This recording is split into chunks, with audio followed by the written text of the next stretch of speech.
কাঁচা লঙ্কা দিয়ে এটা ম্যারিনেট করে রেখে দিয়েছি, মিক্সারে গ্রাইন্ডার করে রেখে দিয়েছি। এবার এর তো কড়াইতে তেল,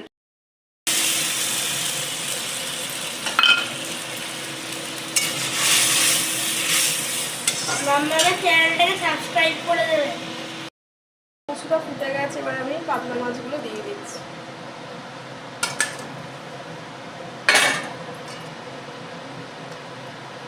এখানে কালো জিরে ফোড়নটা দেওয়া যায়, কিন্তু আমি দিই, এবার ওপর থেকে আমি কাঁচা লঙ্কাটা ছিঁড়ে দিয়ে দেবো। হয়ে গেল পাতলা মাছের সর্ষে পোস্ত,